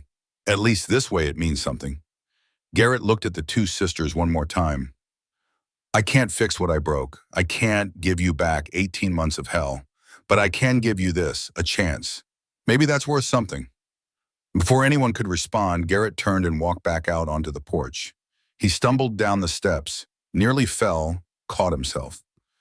Hastings watched him approach with mild interest, like a man watching a wounded animal drag itself along. Garrett got within 10 feet of Hastings. The knife was hidden against his forearm, barely visible. He opened his mouth like he was about to say something. Then he lunged. It was a clumsy, desperate attack, the kind of thing that had no chance of succeeding. But Garrett threw everything he had into it, covering the last 10 feet faster than seemed possible for a man so beaten down. The knife came up, aimed at Hastings' throat. Hank Morrison's gun cleared leather like it was spring-loaded. The shot was impossibly loud in the afternoon quiet. Garrett's forward momentum carried him another step before he realized he had been hit. He looked down at the spreading red stain on his chest with something like surprise, then crumpled.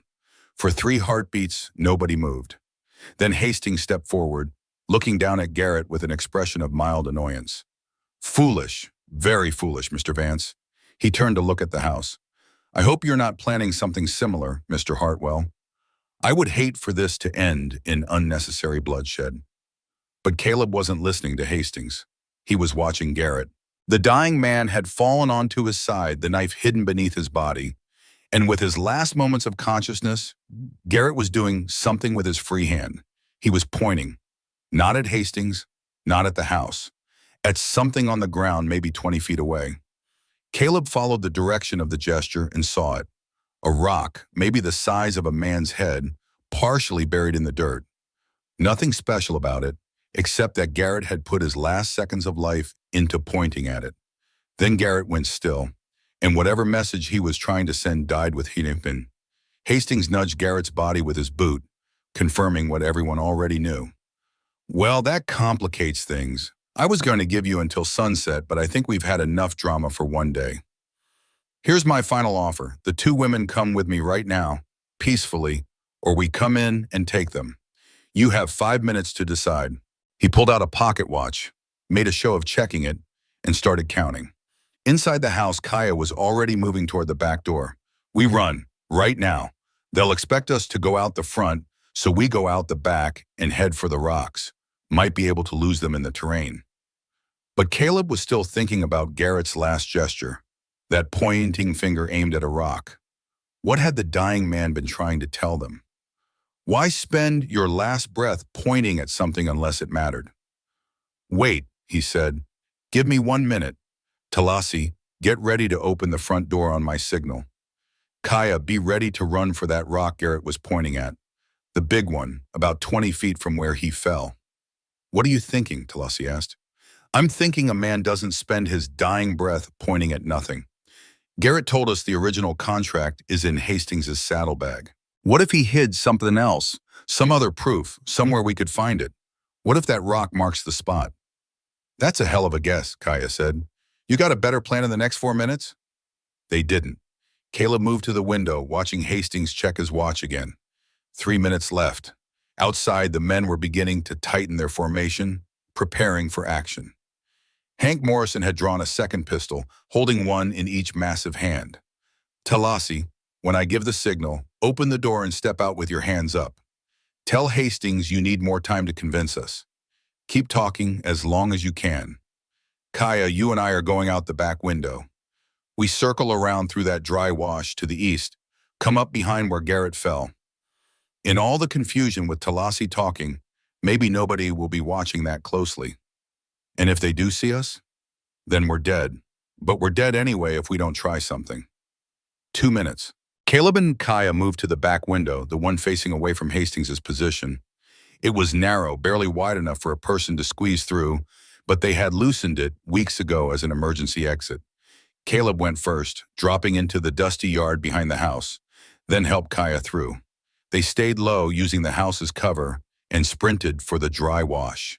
Behind them, they heard Talasi open the front door. Her voice carried across the yard, strong and steady despite what she must be feeling. Mr. Hastings, we need more time. There are complexities you don't understand. I understand perfectly well, Miss Talasi. You're stalling. Perhaps, but humor me. You said you're a businessman. Surely you can appreciate the value of good faith negotiation. Caleb and Kaya reached the wash and dropped into it, the banks rising just high enough to hide them if they stayed crouched. They moved as quickly as they dared, the rocks and sand crunching under their boots, sounding impossibly loud despite Talasi's voice providing cover. They reached a point roughly parallel with where Garrett had fallen. Caleb risked a glance over the edge of the wash. Most of Hastings' men were focused on the front of the house, on Talasi standing in the doorway.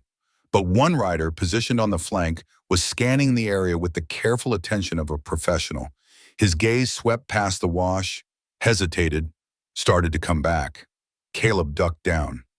We've got maybe 30 seconds before that flanker spots us. When we go fast. Grab whatever's under that rock and run back here. Don't stop for anything.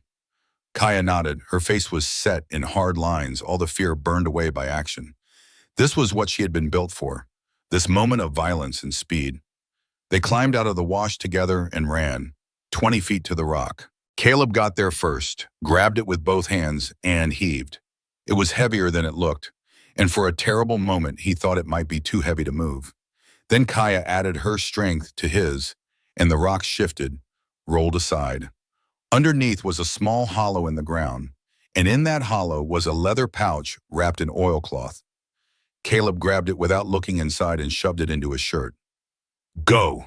A shout from behind them. The flanker had spotted them.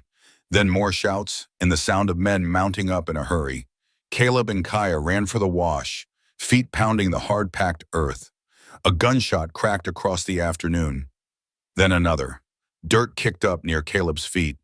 They dove into the wash as a volley of shots tore through the space where they had been standing a heartbeat before. They ran doubled over through the wash, using its banks for cover. Behind them, they could hear hoofbeats, men calling out positions, the organized chaos of a manhunt. The wash curved, heading roughly toward the red rock formations that gave the ranch its name.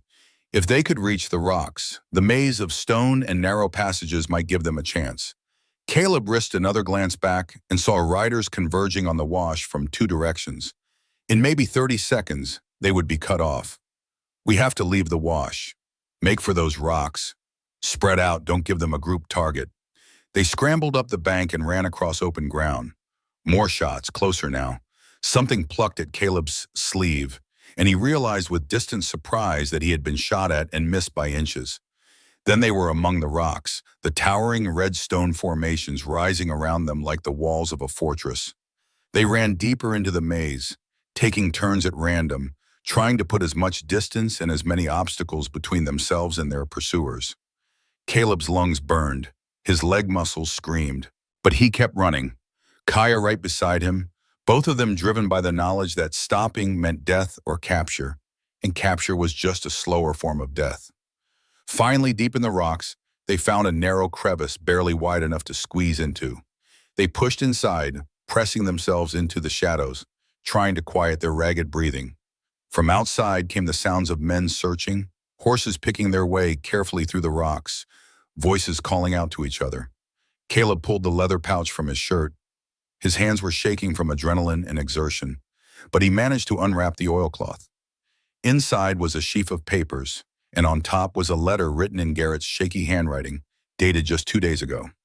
To whom it may concern, it read, "My name is Garrett Henry Vance, and this is my confession.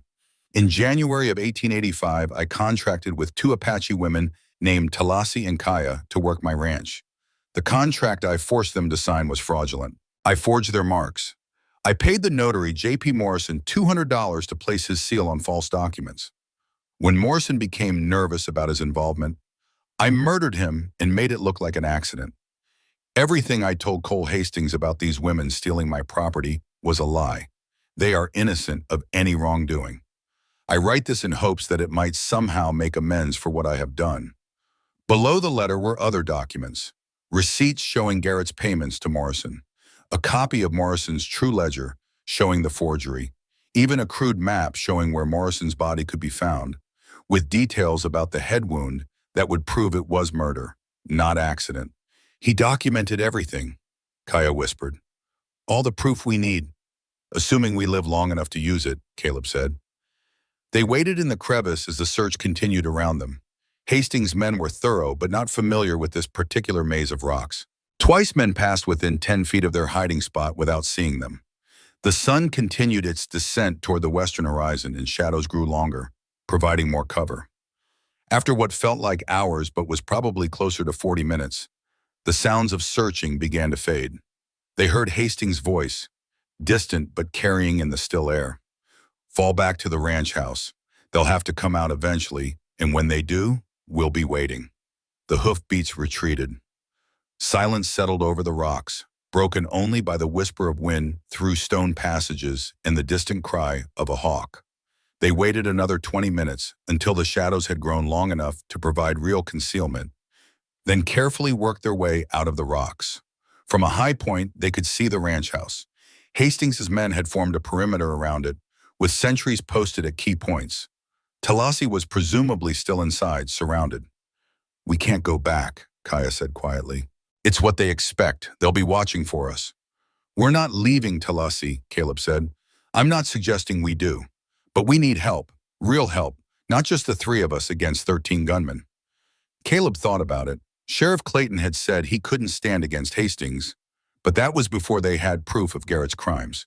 If they could get this evidence to Clayton, to Arthur Brennan, maybe even to the territorial governor, it might change the equation.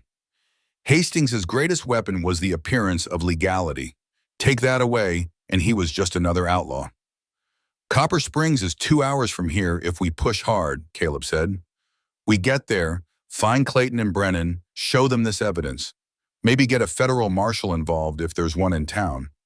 Come back with actual legal authority." "That's 4 hours minimum. What happens to Talassi in 4 hours?" "I don't think Hastings will hurt her, not yet. He still wants this to look legal. He'll try to negotiate, try to get her to agree to come willingly. That buys us time." Kaya looked torn. her loyalty to her sister warring with the logic of the plan. Finally, she nodded. We go fast. And if anything happens to her, I kill Hastings myself. Deal. They worked their way through the rocks until they reached the point where they had left the horses that morning. What felt like a lifetime ago. Ghost was still there, hidden in a small box canyon, nervous but unharmed.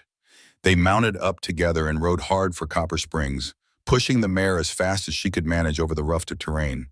The sun was setting behind them, painting the sky in shades of crimson and gold, when they finally saw the lights of Copper Springs on the horizon.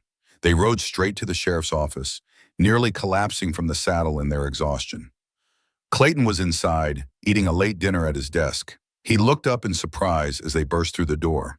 Caleb, what the hell happened to you? Hastings happened. He's got Talassi surrounded at the ranch, and he's planning to take her to his mines whether she agrees or not. Caleb dropped the leather pouch on Clayton's desk. But we've got proof that the contract he's basing his claim on is fraudulent. Garrett Vance's confession, plus documentation of forgery and murder. Clayton opened the pouch, his expression growing darker as he read through the documents. When he finished, he looked up at Caleb. This is serious. This is federal territory, murder and fraud, both. But Caleb, it's going to take time to get a federal marshal here. Days, maybe a week. We don't have days. We have hours at best. Then what do you want me to do? I've got 2 deputies and a town full of people who are scared of Hastings. I can't mount an assault on your ranch with what I've got. What if you had more than 2 deputies? Arthur Brennan's voice came from the doorway. The lawyer had appeared silently, drawn by the commotion. What if you had a posse? A posse? Clayton looked skeptical. Who's going to ride with me against Cole Hastings?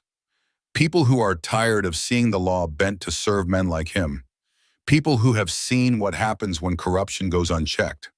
And people, Brennan looked at Caleb and Kaya, who have learned that sometimes you have to stand up for what's right even when it's dangerous. Over the next hour, something remarkable happened. Brennan went door to door in Copper Springs, carrying Garrett's confession, explaining what was happening at the Redstone Ranch. And slowly, reluctantly at first, then with gathering momentum, people responded. McAllister, the store owner who had been so hostile before, showed up at the sheriff's office with his hunting rifle. 3 ranchers from the surrounding area came in together. A pair of miners on their way through town volunteered. Even Pike, the man Caleb had held at gunpoint weeks before, arrived with a grudging admission that he didn't like Apaches much but liked men who thought they were above the law even less.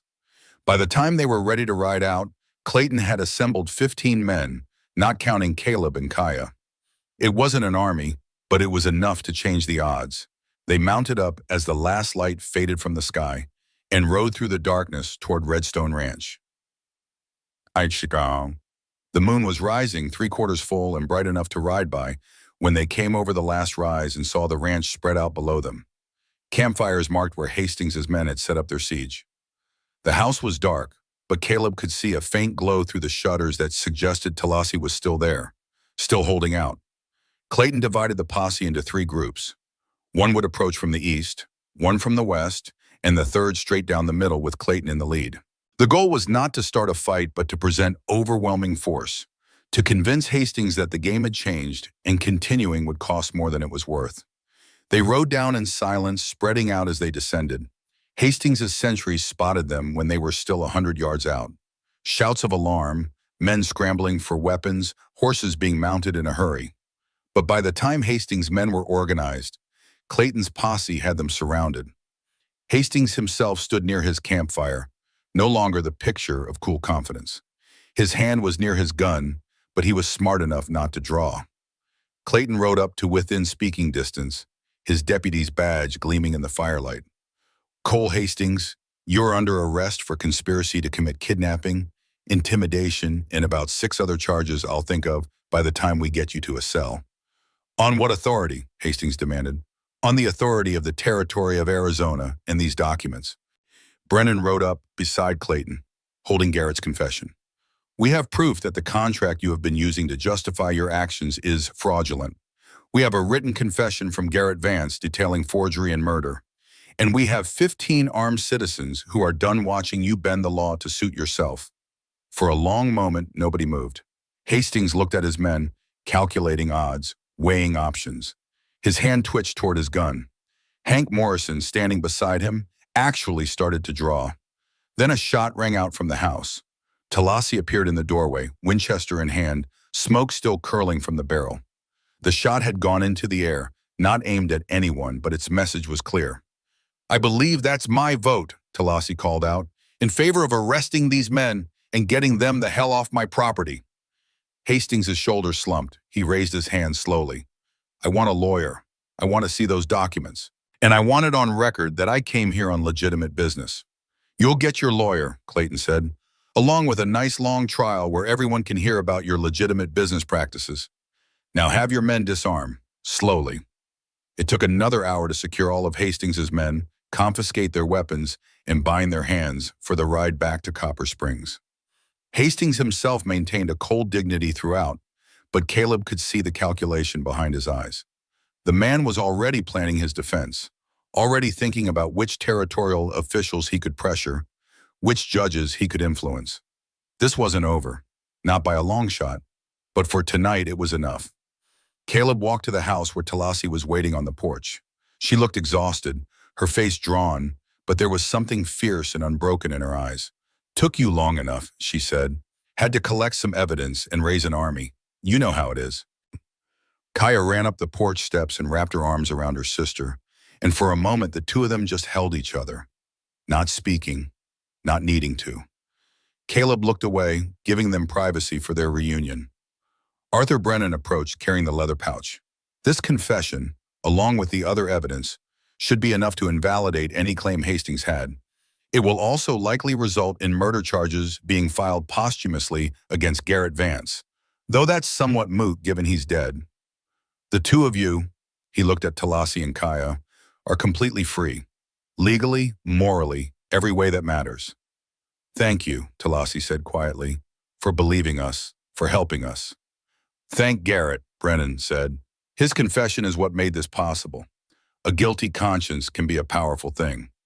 They buried Garrett the next morning, just as the sun was rising over the red rocks. There was no marker, no ceremony beyond Caleb saying a few words over the grave. Talassi and Kaya stood beside him, and though they did not speak, their presence was its own kind of acknowledgement. Garrett had been their tormentor, their abuser, the man who had stolen 18 months of their lives, but he had also, in the end, given them their freedom. That deserved recognition, even if it did not deserve forgiveness. The trial of Cole Hastings took place 6 weeks later in Tucson, with Arthur Brennan serving as a special prosecutor. Hastings had expensive lawyers and powerful friends, but the evidence was overwhelming. Garrett's confession, combined with the exhumed body of J.P. Morrison showing clear signs of murder, was enough to convict on conspiracy charges. Hastings received 12 years in territorial prison. His criminal empire, built on intimidation and legal manipulation, collapsed almost overnight as his rivals moved in to claim his territory. Hank Morrison and the rest of Hastings' men received shorter sentences, ranging from 3 to 5 years depending on their level of involvement. Most took deals in exchange for testimony against their former boss. By October, life at Redstone Ranch had settled into something approaching normal. The work was still hard, the land was still unforgiving, but it was theirs in a way it had never been before. They expanded the house, adding 2 more rooms so everyone could have proper privacy.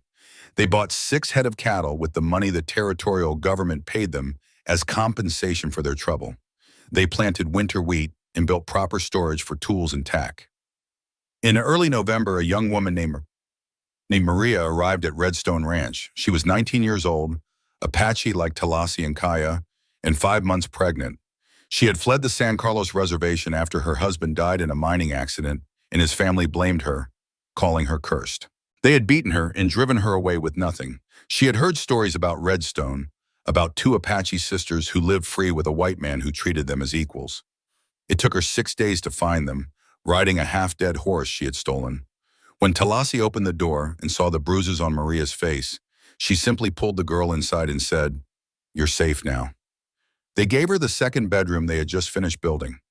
One evening in late November, as the first cold snap of winter settled over the desert, The three of them sat around the fire, much as they had on that first night months ago.